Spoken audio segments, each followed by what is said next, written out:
इन्होंने visa application दिखा, पहले तो सब शॉक हो गए। कॉम्प्रिहेंड ही नहीं कर पा रही थी ये हो क्या रहा है। पहली बात तो उनको समझ में नहीं आया कि क्या है, इतने सारे क्या है। उनके पास पूरी फाइल पड़ी हुई थी। पहले तो उन्होंने सॉरी बोला अपनी तरफ से, 20-30 बार तो सॉरी बोला होगा। तो एप्लीकेशन आज ही सेंड कर दूंगा जर्मनी। कॉन्सुल जनरल से उन्होंने बोला कि मैं खुद जो है आपकी वीज़ा फाइल जो भेजूंगा, इस बार आपका कोई ऑफर लेटर जो है वो एक्सपायर नहीं होगा। जो कंसल्टेंट्स पूरे इंडिया में नहीं कर पाए, आज तक नहीं हुआ है कि 17 दिनों में वीज़ा आए। चैलेंज जो एक्सेप्ट करने का जो मज़ा आता है ना, वो कहीं नहीं आता। जो 3.5 साल में नहीं हो चुका वो 2 दिन में खत्म हो गया। हाँ sir, out of the scale, मतलब ऐसा परफॉर्मेंस, ऐसा कमिटमेंट मैंने नहीं देखा। जिस दिन तो मैं आया सर, उस दिन में तो काम हो ही गया था। फर्स्ट डे मैं आया, उस दिन काम स्टार्ट हो गया था। उसके बाद second day file ready, third day सारा कंफर्मेशन वगैरह सब आ गया था। सैटरडे को मेरा सिचुएशन आपने अच्छे तरीके से समझा। पहली बात तो जिस दिन मैं आया तो उस दिन से तो सारे दिन मतलब काम में ही लगे रहते थे। आप इंटरव्यू सर जो आपने प्रिपेयर किया, उससे बड़ा कॉन्फिडेंस आया जर्मन वाले से। हमें एक एक्सपर्ट चाहिए ही चाहिए। ऐसा एनवायरनमेंट मैंने नहीं देखा सही। कुछ भी करना है तो सर से बात करो, सर सब देख लेंगे। मतलब ऐसा लग रहा था मैं फैमिली मेम्बर के साथ ही हूँ। मैं यही कहूँगा कि सर के अलावा आप किसी और को प्रेफर ना ही करिए। जिस दिन आपसे मिला उस दिन से सब कंप्लीटली चेंज हो गया।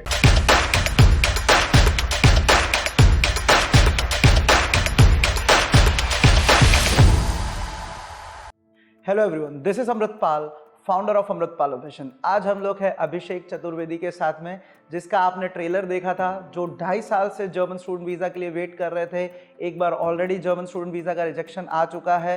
15 ऑफर लेटर थे बट वीज़ा अपॉइंटमेंट नहीं था दिल्ली में।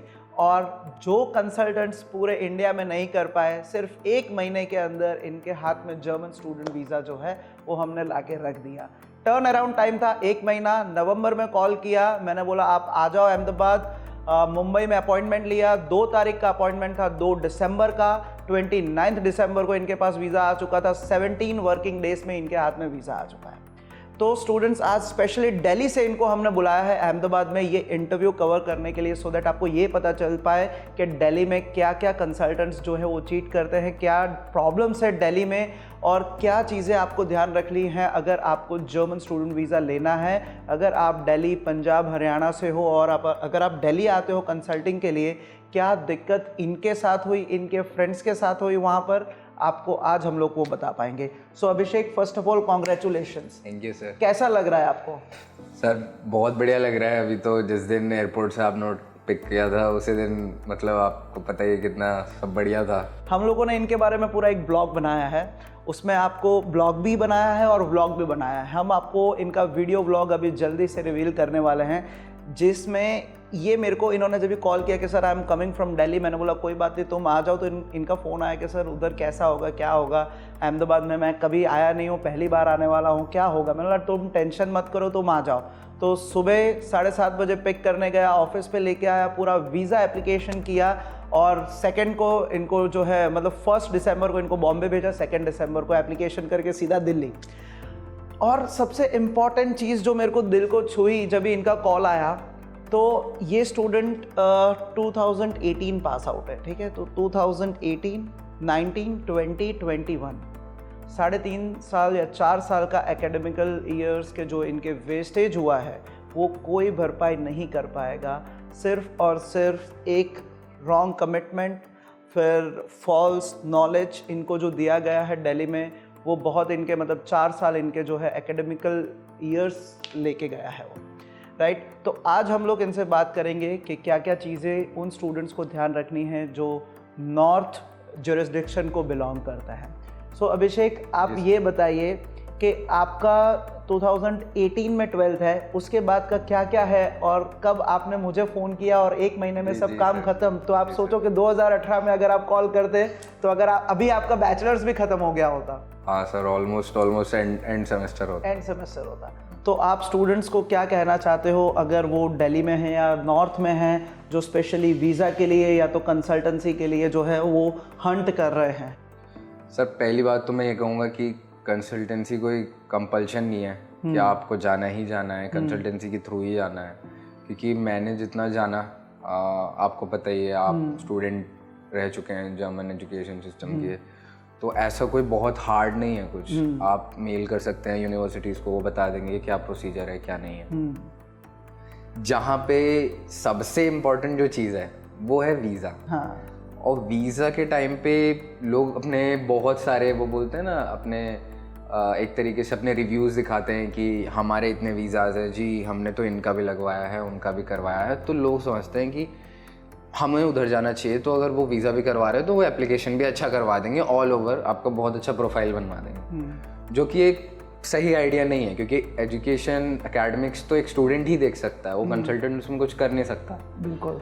वो बोलेंगे कि आपको C1 चाहिए, अब कंसल्टेंट थोड़ी आपके लिए जाके एग्ज़ाम देगा। कंसल्टेंट आपको गाइड कर सकता है कि आप C1 मत करिए, डाफ दीजिए या AS में बैठिए या जो भी है। तो दिल्ली में जो मेरा मेन सिचुएशन था वो मुझे पहली बात तो हाफ नॉलेज भी नहीं थी, वो थी ही नहीं किसी चीज़ की नॉलेज की जर्मनी में कैसे होती हैं चीज़ें। पहली बात तो यूरोपियन कंट्री, जर्मन स्पीकिंग, सारा पढ़ाई का जितना भी एनवायरनमेंट। उसके बाद फिर दूसरी बात कि एक लिमिटेशन थी उधर की, वहाँ पे बहुत लिमिटेड इन्फो थी वहाँ के लिए लोगों को, यहाँ को जो आप जिससे भी पूछिए उसको कुछ नहीं पता है कि जर्मनी में कैसे होता है काम। उन लोगों को लगता है जैसे हर जगह होता है US कनाडा, आप डायरेक्ट जाके पढ़ाई करना स्टार्ट कर देते हैं अगर एज ए इंटरनेशनल स्टूडेंट है, जो कि नहीं है, जैसा नहीं है। आपको पता है मतलब स्टूडेंट कॉलेज में 1 साल लगता है, उससे पहले लैंग्वेज करने के लिए मिनिमम 1 साल देना पड़ेगा, तो अराउंड 5 इयर्स का बैचलर्स होता है उधर। ये बहुत लोगों को नहीं पता है कि 5 साल का बैचलर है। अब लोग सोचते हैं कि हम कंसल्टेंसी चले जाएंगे तो हमारा काम जल्दी हो जाएगा, वाइस वर्सा हो जाता है उल्टा। बिल्कुल बिल्कुल। तो मेरे हिसाब से तो सर मेरे साथ जो हुआ वो ये था कि पहले मुझे मतलब मेरे को नॉलेज बिल्कुल नहीं थी, तो मुझे पहले या तो जर्मनी विजिट करना चाहिए था अपनी तरफ से, अपने पॉकेट से पे करके टूरिस्ट वीज़ा पे जाना चाहिए था, वहाँ की यूनिवर्सिटी से खुद बात करनी चाहिए थी। जो कि एक तरीके से जब मेरे फ्रेंड्स पहुँचे उनके थ्रू मेरे को जो नॉलेज आया वो यही किया उन लोगों ने। वो पहुँच गए वीज़ा लेके, उन्होंने फिर नॉलेज आगे सरपास किया कि भाई ऐसा होता है वैसा होता है। फिर उसमें काफ़ी टाइम लग गया, लेकिन उनको जाते उनको पढ़ते तो चीज़ों को पता करते करते कब बीच में पेंडेमिक आ गया तो सब चीज़ें रुक गई।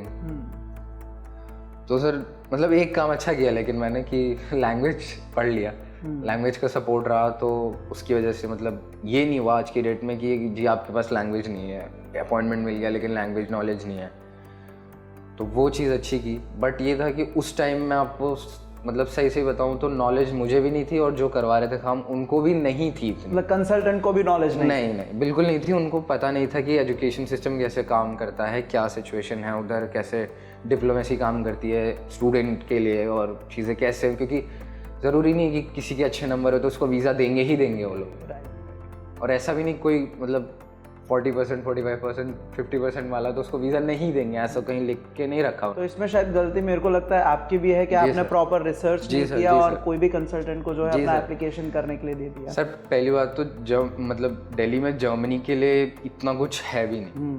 आप 2-4 नाम हैं जो मतलब अपने आप को एडवर्टाइज करते हैं कि we are the best for this country. मैं उस बारे में तो अब नहीं कह सकता क्योंकि मेरा एक दोस्त है जो अटका हुआ था उन्हीं की वजह से, उसका और किसी काम में नहीं। मैंने उसको सजेस्ट किया कि भाई तुम लैंग्वेज करो, क्यों फंसे हुए इन सब चीज़ों में, लैंग्वेज करो, आराम से अपना अप्लाई करो यूनिवर्सिटी से, जो भी करना है करो, डायरेक्ट एप्लीकेशन डालो, ऑफर लेटर आएगा, अपॉइंटमेंट ले लो, यहाँ की ले लो, चाहे कहीं और किसी और स्टेट में जाके लैंग्वेज करो जहाँ अपॉइंटमेंट मिल रही है। लेकिन वहाँ पे उन लोगों ने उसके पैसे भी फंसा दिए at the end of the day. फिर उसके 20 लाख के अराउंड फंसे हुए थे स्टूडेंट को, लेकिन तो उसको जाना ही पड़ा उधर। अब ये है कि जो नॉलेज जो आप नॉलेज की बात कर रहे हैं वो नॉलेज काफ़ी इम्पोर्टेंट रोल प्ले करती है और डेफिनेटली मुझे रिसर्च करना चाहिए था, अपनी तरफ से इनिशिएटिव लेना चाहिए था। Exactly. कि अगर आपको पढ़ने जाना है तो आप ही को देखना पड़ेगा कि भाई कहाँ जाना है, कैसे जाना है, क्या करना है, नहीं करना है। क्योंकि फास्ट फॉरवर्ड टू 2020 और 2021 सब खुद ही किया। आपको कॉल किया, दोस्तों से पता लगा, तो फिर आपके वहाँ आए, फिर तो 2 दिन में सारा काम ख़त्म। उसके बाद फिर मुंबई गए, मतलब जो 3.5 साल में नहीं हो चुका वो 2 दिन में खत्म हो गया। हाँ सर, मतलब फर्स्ट डे में आया, उस दिन काम स्टार्ट हो गया था, उसके बाद second day file ready, third day सारा कंफर्मेशन वगैरह सब आ गया था सैटरडे को, और मंडे तक सारे डॉक्यूमेंट्स डॉट मतलब पिन पॉइंट सब रेडी था। तो मैं उन स्टूडेंट्स को यही बताना चाहता हूँ, अगर आप जर्मनी जाते हो ना और स्पेशली आप बैचलर्स के लिए जाना चाहते हो तो बहुत सारे कन्फ्यूजन्स है, मिथ्स है, लोगों में डाउट्स हैं कि क्या क्या होता है। तो बैचलर्स अगर आपको जर्मनी करने जाना है, अगर आप स्टेट बोर्ड CBSE बोर्ड से हो तो आपको जर्मनी में जाके स्टूडेंट को लेकर करना है, अगर आपका JEE मेंस और एडवांस क्लियर नहीं है तो। स्टूडेंट कोलेग करने के लिए अभी स्टूडेंट कोलेग में भी दो होते हैं, पब्लिक एंड प्राइवेट स्टूडेंट कोलेग। अगर आप पब्लिक स्टूडेंट कोलेग में जाते हो तो जर्मन और मैथ्स का आपको aufnahme प्रूफिंग देना पड़ता है। उसके लिए आपको जर्मन B1 B2 लेवल आपका होना चाहिए, बट मेरे जितने भी स्टूडेंट हैं उनको मैं C1 करवाता हूँ, सो दैट उनका जो aufnahme प्रूफिंग का एग्रीगेट स्कोर बनेगा मैथ्स और जर्मन का वो अच्छा बनेगा और 100% जो है उनको सीट मिलेगी पब्लिक स्टूडेंट कोलेग में। प्राइवेट में तो कोई aufnahme है ही नहीं, फीस भरो, एप्लीकेशन करो और जाओ। और aufnahme प्रूफिंग को क्लियर करने के लिए आपको जर्मन चाहिए तो जर्मन भी पढ़ना है, फिर aufnahme देना है, फिर स्टूडेंट कोलेग में जाना है, फिर FSP देना है और उसके बाद जाके आपको जो है वो बैचलर्स में एडमिशन मिलेगा। तो अभी यहाँ से सब कन्फ्यूजन स्टार्ट होता है। कंसल्टेंसी में आप जाओगे, सबसे पहले तो आपको वो बोलेंगे कि भाई आपके मार्क्स अच्छे नहीं हैं, आपको जर्मनी में एडमिशन ही नहीं मिल सकता, आपको 80-90 मार्क्स होने चाहिए। ऐसा नहीं है। अगर आप anabin.de में जाओगे तो वहाँ पे लिखा हुआ है कि 50% मार्क्स आपको चाहिए मिनिमम 12th में टू अप्लाई इन स्टूडेंट कोलेग्स। तो 50% है तो आप अपना लक जो है आजमा सकते हो जर्मनी जाके। उनका aufnahme अच्छी तरीके से क्लियर करें, अच्छे मार्क्स में क्लियर करें, सो दैट आपका एग्रीगेट स्कोर 12th का और aufnahme का मिला के अच्छा हो और आपको एडमिशन जो है वो मिले। और उसके बाद आपका जो इम्पॉर्टेंट चीज़ जो आती है दैट इज़ किसको आप हायर करोगे, आपको ये सब नॉलेज कौन देगा। तो ये सब नॉलेज आपको इंटरनेट पे भी मिल सकती है। ये सब नॉलेज आपको वो मेंटर भी दे सकते हैं जो जर्मनी में खुद पढ़ के और उधर रह के आए हो। फॉर एग्जांपल आप मुझे भी कांटेक्ट कर सकते हो। अभी इन्होंने अगर 2018 में ही मुझे कांटेक्ट कर लिया होता तो 2018 में ये जर्मनी पहुंच जाते, बट 2018 में ये दिल्ली थे, लोकल कंसल्टेंट हायर किया, 2019 में वीज़ा एप्लीकेशन किया, 2019 में रिजेक्शन आया, फिर उन्होंने खुद एप्लीकेशन करना चालू किया यूनिवर्सिटीज़ में से, फिर इनके ऑफ़र्स आते थे बट वीज़ा डेट नहीं होती थी, फिर वो इनटेक गया, फिर नेक्स्ट इनटेक आता था, फिर ऑफ़र्स आते थे पर वीज़ा डेट नहीं होती थी, फिर जब भी वीज़ा डेट होती थी तभी ऑफ़र्स नहीं होते थे। जो कॉम्पेटिबिलिटी बैठनी चाहिए ना वो आज तक इनका लास्ट 3.5 साल वो चीज़ में इनके चले गए। तो यही मैं स्टूडेंट्स को गाइड करना चाहूँगा कि अगर आप जर्मनी जाना चाहते हो एक प्रॉपर सोर्स पकड़िए, टाइमलाइन बनाइए, उस टाइमलाइन को फॉलो करिए, वो प्रिपरेशन करिए A1 A2 B1 और उसके बाद जो है आप अपना वीज़ा एप्लीकेशन जो है वो रखिए। राइट। तो मुझे अभिषेक ये बताइए कि दिल्ली कंसल्टेंट्स और अमृतपाल विजन में आपको क्या फ़र्क लगा? सर सबसे बड़ा तो जो एक बहुत बड़ा डिफरेंस है वो एटीट्यूड में है, और प्लस दूसरा आपका एजुकेशन बैकग्राउंड जो है, एजुकेशनल बैकग्राउंड डेफिनेटली वो काफ़ी स्ट्रॉन्ग फैक्टर है मेरे लिए पर्सनली। कि अगर मैं किसी को आपको बोलूँगा कि जाओ भाई अमृतपाल सर से काम करवाओ, अगर स्पेशली जर्मनी जाना है तो मैं यही कहूँगा कि सर के अलावा आप किसी और को प्रेफर ना ही करिए, क्योंकि ऑब्वियसली आप पढ़ के आए हैं, आपको पता है कैसे चलता है सब कुछ। और जैसे आपको पता ही है सर, यहाँ से कई लोग बैठे बैठे ज्ञान देते हैं है ना, तो वो सब चीज़ें मैं कहूँगा क्योंकि जो इंडियन यूनिवर्सिटी में पढ़ के जर्मनी का ज्ञान देते हैं सर वो मतलब रिलायबल नहीं है। ऐसा नहीं कि मैं कह रहा हूँ कि उनको नहीं पता है, लेकिन आप अपना करियर दे रहे हैं किसी को। बिल्कुल बिल्कुल।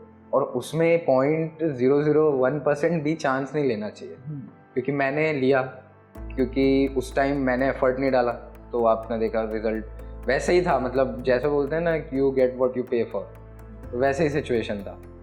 बट फिर जब रहा कि नहीं यार अब इसका समापन कर देना है, इसको एंड तक इसका अंजाम कर देना है, तो फिर आई स्टार्टेड मतलब सर्चिंग एवरीवेयर। दिल्ली तो पूरा ही छान दिया, NCR पूरा एरिया। उसके बाद फिर जब दोस्तों से पता लगा अभ्युदय के बारे में सर, तो अभ्युदय ने बताया मुझे कि भाई ऐसा ऐसा है, आप जाके सर से बात करो। मैंने कहा यार अभ्युदय ऐसे कैसे, मतलब मैं भी थोड़ा कहता नहीं भाई यू हैव टू गो, इतना टाइम वेस्ट हो गया है, आप जाना ही है, एफर्ट डालो ये। फिर अभ्युदय के कहने पे फिर कॉल किया, आपसे बात किया, उस दिन से सर सब सेटल्ड है, सो तो कोई प्रॉब्लम नहीं हुआ। फिर मैं बात गुड। सो उसके बाद जब भी इनका मुझे फ़ोन आया तो मुझे जब भी पता चला कि यार स्टूडेंट के पास 15 ऑफ़र लेटर्स है aufnahme के और वो जा नहीं पा रहा है, तो तभी जो चैलेंज जो एक्सेप्ट करने का जो मज़ा आता है ना वो कहीं नहीं आता, क्योंकि बेसिक जो सीधे साधे केस है वो तो हम लोग ऐसे निकालते हैं। बट जैसे कि किसी का रिजेक्शन आता है, किसी का रिमॉन्स्ट्रेशन लेटर लिखना है, मतलब किसी का वीज़ा रिजेक्ट हो चुका है, फिर 1 महीने का जो है जर्मन कॉन्सुलेट और एम्बेसी टाइम देती है कि अगर आपको इसको रिवोक करना है, अगर आपको ये डिसीजन एक्सेप्ट है तो वेल एंड गुड, अगर आपको इसको रिमॉन्स्ट्रेशन देना है, अपील करना है, तो आप हमको विदिन 1 मंथ बताइए। तो ऐसे बहुत सारे रिमॉन्स्ट्रेशन हमने किए हैं, रिजेक्शन के बाद वीज़ा लिया हुआ है। और इनके केस में थे ऑफ़र लेटर्स, 3.5 साल का गैप। आप सोचिए कि मुझे गैप भी इनका भरना था। जब भी इनका कवर लेटर लिखा और कवर लेटर में हम लोगों ने गैप जस्टिफिकेशन दिया, उसके बाद रिक्वेस्ट लेटर लिखा स्पेशली कॉन्सुलेट को, जो जर्मन कॉन्सुल जनरल होते हैं इंडिया के, उनको, प्लस जो जर्मन लोकल अथॉरिटीज़ होती है जो वीज़ा प्रोसेस करेगी ड्रामस्टाड की और हाटेवेगे कॉन्स्टांस की, वहाँ पर हमने रिक्वेस्ट लेटर दिया कि भाई मैं 15 ऑफ़र लेटर है, 2.5 साल से मेरे साथ यही हो रहा है कि ऑफ़र लेटर आया, वीज़ा नहीं आ रहा है, अपॉइंटमेंट नहीं मिल रही है। तो हमने सब लोगों को जो है लेटर्स लिखे और वीज़ा एप्लीकेशन में डाला। तो जैसे ये वीज़ा, जब ही इनका था जिस दिन अपॉइंटमेंट, इन्होंने वीज़ा एप्लीकेशन दिखा, पहले तो सब शॉक हो गए कि यार गैप जो है 2018 के बाद का और 2021 में इतना सारा गैप स्टूडेंट का क्यों हुआ। तो सबसे पहले जूनियर वीज़ा ऑफिसर आई, उन्होंने देखा, उन्होंने सीनियर वीज़ा ऑफिसर को बुलाया, फिर वो बताएंगे ये क्या हुआ। फिर उस दिन क्या हुआ था सर? उस दिन ऐसा हुआ था कुछ कि मतलब फाइल सबमिशन करना था, तो पहली बात तो जूनियर इतने सारे ऑफर लेटर देख के उनका तो मतलब वो कॉम्प्रिहेंड ही नहीं कर पा रही थी ये हो क्या रहा है। हाँ। तो फिर उसके बाद उन्होंने अपना जो प्रोसेस करना होता है, डॉक्यूमेंट्स वगैरह लिए, मेरे से कहते सर आपको सीनियर ऑफिसर से एक बार वो बात करनी है। मैंने कहा ठीक है, मतलब इंटरव्यू वो भी लेंगे, थोड़ा बहुत पूछेंगे। मैंने कहा ठीक है मैम, उसमें कोई प्रॉब्लम नहीं है, मेरे को क्या प्रॉब्लम है सर, मेरे डॉक्यूमेंट्स वहाँ पड़े हैं, जो डॉक्यूमेंट्स हैं वही मैं हूँ। और तो फिर मैं गया उनके पास, तो उन्होंने कहा सर मेरी तरफ से हो गया है। पहली बात तो उनको समझ में नहीं आया कि क्या है ये, इतने सारे क्या है ये। हाँ। फिर मैंने बताया कि उनको नहीं मैम ये एक्सपायर्ड हैं, जो मैं अपने रिक्वेस्ट लेटर के साथ एज अ प्रूफ लगा रहा हूँ। हाँ। कि ये देखिए मैम ये लेटर है, इसके जो प्रूफ है वो इसको दिखा रहा है कि मैंने एप्लीकेशन किया है, और जो गैप का जो जस्टिफिकेशन आपको चाहिए वो इसमें और लैंग्वेज लर्निंग में वो सब हमने मिला के। जनरली एक्सपायर्ड ऑफर लेटर कोई भी वीज़ा एप्लीकेशन में नहीं रखता है, बट इनके केस में expired offer letter, 15 expired offer letter हमने वीज़ा एप्लीकेशन में रखे। मैंने बाकायदा उसमें हाईलाइट्स किए थे, येलो हाईलाइट्स, और ऊपर लिखा था expired due to visa appointment. हम लोग गए PDF में उसको एडिट किया, ऊपर लिखा expired due to visa appointment because we are not getting the appointment. उसको हाईलाइट किया, डेट हाईलाइट किया, कोर्स हाईलाइट किया, सब हाईलाइट किया, नाम हाईलाइट किया, और 15 और 15 मतलब 2 सेट देने पड़ते हैं, 30 ऑफर लेटर, 2 रिक्वेस्ट लेटर उसके साथ में दिया था। फिर क्या हुआ? तो सर फिर उन्होंने मतलब मार्किंग वगैरह वो सब उन्होंने ले लिया। मैंने कहा ये मेरा मैम प्रूफ है इसके साथ जो मैंने अटैच किया। कहती ठीक है सर। उनके वहाँ से इंटरव्यू 2 मिनट, मतलब आप सोचिए कि मैं गया अंदर, डॉक्यूमेंट्स निकाल के दिए, शफल करके जो मतलब उन्होंने चेक की उसके अकॉर्डिंग उनको सबमिट कर दिए, वहाँ हो गया बस, और कुछ नहीं पूछा उन्होंने। थोड़ा बहुत इधर उधर का पूछ लिया कि जर्मनी के बारे में थोड़ा सा बताइए, और थोड़ा सा जर्मन पूछ लिया वैसे। तो A1 लेवल का था, A1 A2 मतलब इतना था कि हाँ आपको आता है कि नहीं आता, तो इतना पूछा उन्होंने। फिर उन्होंने डॉक्यूमेंट लिया, मेरे को लगा हो गया। फिर उन्होंने कहा सर आपको सीनियर ऑफिसर से भी, मेरे सीनियर ऑफिसर है जो, उनसे आपको। फिर मैं सीनियर ऑफिसर के रूम में गया, वहाँ तो सर सिचुएशन ही अलग थी। उनके पास पूरी फाइल पड़ी हुई थी। पहले तो उन्होंने सॉरी बोला अपनी तरफ से, तो मैंने कहा नहीं सर सॉरी मत बोलिए आप, बस ठीक है कोई बात नहीं। तो कहते कि this is unacceptable and everything. उनसे काफ़ी देर बात हुई, मैंने उनको सब बताया कि सर मैं मतलब एफ़र्ट डाल रहा हूँ मैं काफ़ी टाइम से, और मेरी फैमिली भी मतलब अपनी तरफ से भी एफ़र्ट डाल रही है, क्योंकि कैपिटल तो चाहिए आपको एप्लीकेशन करने के लिए और फीस वगैरह देने के लिए। तो उन्होंने कहा आई टोटली अंडरस्टैंड। फिर वो मतलब अराउंड 20-30 बार तो सॉरी बोला होगा उन्होंने। फिर मतलब उन्होंने, वो इतने सपोर्टिव थे कि उन्होंने अपनी तरफ से उन्होंने कहा कि मेरा हाथ में है आज, तो मैं डेफिनेटली आपका एप्लीकेशन आज ही सेंड कर दूंगा जर्मनी। और मेरे हिसाब से सर उन्होंने सही में उसी दिन सेंड किया। दोस्तों जनरली कभी भी ऐसा आज तक नहीं हुआ है कि 17 दिनों में वीज़ा आए। जर्मन स्टूडेंट वीज़ा वो एटलीस्ट 1 महीना लेता है, क्योंकि यहाँ से डॉक्यूमेंट जर्मनी जाएंगे, जर्मनी से लोकल कॉन्सुलेट मतलब लोकल वीज़ा ऑफिस में जाएंगे, फिर वहाँ से आपका यूनिवर्सिटी से वेरीफाई होगा कि ये ऑफर लेटर आपने दिया है या नहीं दिया है, ये वैलिड है अभी भी, और उसके बाद वो आंसर करते हैं। यहाँ से जर्मनी से दिल्ली में या मुंबई में आंसर आता है, मुंबई से स्टूडेंट को आता है। बट इन जो मुंबई के कॉन्सुल जनरल थे, उन्होंने बोला कि मैं खुद जो है आपकी वीज़ा फाइल जो भेजूंगा और जर्मनी में, and I will make sure कि जल्दी से जल्दी आपका वीज़ा है और इस बार आपका कोई ऑफ़र लेटर जो है वो एक्सपायर नहीं होगा। और सच्ची में ऐसा ही हुआ कि 17 दिनों में इनका जो है वीज़ा आ चुका है। और 22 को भी एक इनका एग्ज़ाम है, वो है हार्टेवेगे कॉन्स्टांस में, और एक है TU ड्रामस्टाड में जो है 15 जैन को। तो उससे पहले ही आ चुका है, अभी ये ईजिली जा सकते हैं, अपना ऑफनामे वहाँ पर दे सकते हैं, राइट। तो जो वीज़ा इंटरव्यू में जो चीज़ें आपको ध्यान रखनी है, आपको बहुत स्पेसिफिक होना है, आपको गैप अगर आपका है उसको कैसे जस्टिफाई करना है वो भी आपको देखना चाहिए कि आपका अगर 3.5-4 साल का स्टडी गैप है आफ्टर 12 तो उसको आप कैसे जस्टिफाई कर रहे हैं। और उसके बाद आपका इंटरव्यू होता है, why Germany, why not any other country, why German taught program, why bachelors in Germany, and what do you know about Germany, what do you know about your city where you are going for study, और what do you know about ऑफनामे प्रूफिंग। So ये सब चीज़ें बहुत important होती है। और इनको इंटरव्यू प्रिपरेशन ऑलरेडी मैंने जी सर 3 दिन तो मैंने खुद ने कराया, फिर मेरी वाइफ है जो अमनप्रीत, जिनको आप जानते हो, उन्होंने लास्ट आई थिंक 15 डेज इनका जो है वीज़ा इंटरव्यू ट्रेनिंग भी हमने दिया था।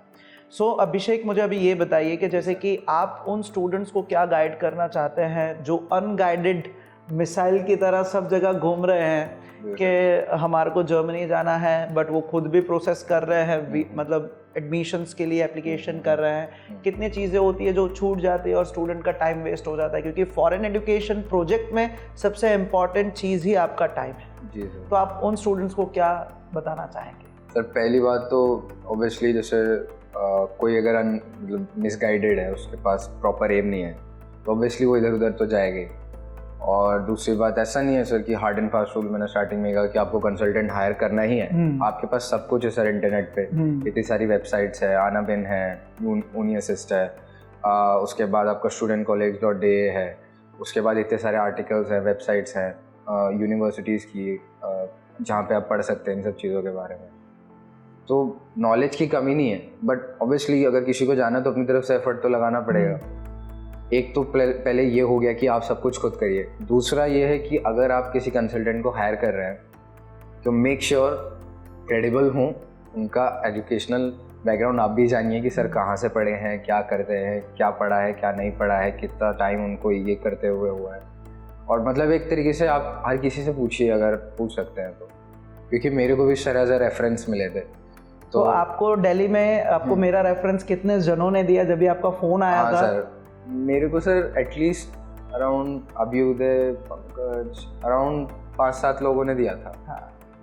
पहले तो मैं श्योर नहीं था कि ऐसा भी होगा, या मैं मतलब मेरे को सर मैंने बताया ना आपको, मेरा जब अप्रूवल वाला मेल आया तो उसको मैं रात भर पढ़ता ही रहा बैठ के। मैं देख रहा था कहीं कोई मिस्टेक तो नहीं है कुछ, मतलब है ना, मैं पढ़ता ही रहा उस मेल को। स्टार्टिंग में आया तो मैंने आपको कॉल कर दिया तुरंत, फिर उसके बाद मैंने कहा, फिर मैंने आपको फ़ोटो सब भेज दिया। फिर रात को जब मैं उसे पढ़ रहा था तो मेरे को लगा हाँ आ गया है सही में। तो मैंने बताया ना सर उस टाइम उस माइंडसेट में कि सही में कहीं जाना सही रहेगा नहीं रहेगा। फिर जब फाइनली अभ्युदय ने बोला, मैंने कहा इतना टाइम से बोल रहे तो एटलीस्ट जाना चाहिए, एक बार कॉल तो करना चाहिए। हम लोग जाते थे गुड़गांव वगैरह में, NCR में, गाज़ियाबाद, फरीदाबाद, इन सब में तो हम जाते थे। तो सर तो मैंने कहा इससे बढ़िया है कि आप अगर कोई है, किसी की इतने रेफरेंसेस हैं जो बोल रहे हैं कि जाओ, तो एटलीस्ट एक बार कॉल तो करना ही चाहिए। तो मैंने कॉल किया तो फिर आपने सब एक्सप्लेन कर दिया फ़ोन पे। फिर आपने कहा यहाँ आओ। फिर जिस दिन तो मैं आया सर उस दिन तो काम हो ही गया था। मेन स्टूडेंट्स का ये है सर कि 2 ऑप्शन है, या तो खुद कर लीजिए या तो किसी को हायर कर रहे हो तो उनको थोड़ा सा ऐसा होना चाहिए कि जिसको हायर कर रहे हो उनको पता है चीज़ों के बारे में। राइट। और जैसे आप भी खुद कर रहे थे, पूरा एप्लीकेशंस वगैरह, ऑफर लेटर्स आप खुद ही लाए थे। Yes sir. फिर आपको हमारी ज़रूरत, अमृतपाल और विजन की ज़रूरत क्यों पड़ी? सर मेन बात है कि जैसे मैंने बताया स्टार्टिंग में कि एकेडमिक्स तो स्टूडेंट मेंटेन कर लेगा, मैनेज कर लेगा किसी ना किसी तरीके से, क्योंकि वो उसका काम है। कंसल्टेंट एक स्टूडेंट के लिए नहीं एग्ज़ाम लिखने जाएगा, ना वो पढ़ सकता है उनके लिए। तो मेन जो मेरा इंपॉर्टेंस था, जो काम जिसके लिए मैंने आपको कॉल किया, वो वीज़ा था। क्योंकि सर वीज़ा में एक एक्सपर्ट चाहिए ही चाहिए, चाहे कितना भी ईजी हो वीज़ा लेना, क्योंकि आप कुछ गलत इन्फो नहीं देना चाहते उन्हें, है ना, ऐसा कुछ नहीं देना चाहते जिससे वो मिसलेड हो जाए, जिनसे उनको केस के बारे में प्रॉपर ना पता चले। क्योंकि सर जब मेरा सीनियर ऑफिसर के साथ इंटरव्यू हो रहा था, इंटरव्यू का मतलब आप एक तरीके से कन्वर्सेशन हो रहा था, तो उस time I was very specific, हर बात के लिए आई वॉज वेरी स्पेसिफिक। तो उन्होंने एंड में बोल भी दिया, you are very specific about everything. तो होना पड़ता है सर, अब आपको कुछ गलत इन्फो ना चली जाए, कुछ ऐसा इन्फो ना चला जाए जो आप नहीं चाहते बोलना है, तो ऐसा मतलब कि everything should be in order. तो मेरा यही पर्पस था जिसकी वजह से मैंने आपको कांटेक्ट किया, और मेरा सिचुएशन आपने अच्छे तरीके से समझा पहली बात तो। उसके बाद सर जिस दिन मतलब अराउंड जिस दिन मैं आया, तो उस दिन से तो सारे दिन मतलब काम में ही लगे रहते थे हम लोग सब, आप लोग अब यहाँ मतलब यहाँ जाना है, वहाँ जाना है, सारा काम करवाना है। फिर आप इंटरव्यू सर जो आपने प्रिपेयर किया, उससे बड़ा कॉन्फिडेंस आया जर्मन वाले से। तो मतलब ऐसा था कि हाँ, ऐसा कुछ नहीं था कि जो मैंने कवर ना किया। अगर आप जर्मन थॉट में जा रहे हो, बैचलर्स स्टूडेंट को लेकर उसके लिए एप्लीकेशन कर रहे हो, तो मेक श्योर आप जर्मन में भी अच्छी तरह प्रिपेयर करके जाइए, क्योंकि पूछेंगे वारुम डॉइचलैंड, वारुम दीजे यूनिवर्सिटी, वो सब आपको पूछेंगे कि आपको क्यों जर्मनी जाना है, क्यों ये यूनिवर्सिटी में जाना है। वो जर्मन में बेसिक आपका इंटरव्यू होगा, force talents is better, tell me something about yourself in German. तो ये सब चीज़ें आपको जो है इम्पॉर्टेंट, जो चीज़ें इंपॉर्टेंट है वो आपको प्रिपेयर करके जानी है। और दूसरी चीज़, जब भी आपका केस रिजेक्शन वाला होता है, जैसे इनका केस ऑलरेडी एक बार रिजेक्ट कर चुके हैं जर्मन एम्बेसी दिल्ली, तो उस केस में क्या होता है कि मुझे बहुत स्पेसिफिक रहना पड़ता है कि क्यों रिजेक्शन मेरा आया था, मेरा क्यों रिजेक्शन हुआ था, और अभी मैंने अपनी फाइल में क्या इम्प्रूवमेंट किया है। तो मैंने इनसे पूछा कि भाई आपका रिजेक्शन क्यों आया था, तो इन्होंने बोला कि सर मैंने ऐसे ही अप्लाई किया था, कुछ पता ही नहीं था, और एम्बेसी में गया, मेरा इंटरव्यू हुआ, मुझे मतलब जो इंटरव्यू आप अभी प्रिपेयर करा रहे हो ऐसे मैंने प्रिपेयर किया ही नहीं था, और उन्होंने उठा के इनको रिजेक्शन दे दिया कि भाई आपका रिजेक्शन है, you are not motivated to go to Germany, you don't know anything about Germany and you have applied for the visa. ऐसा रिजेक्शन लेटर में लिख के आया है।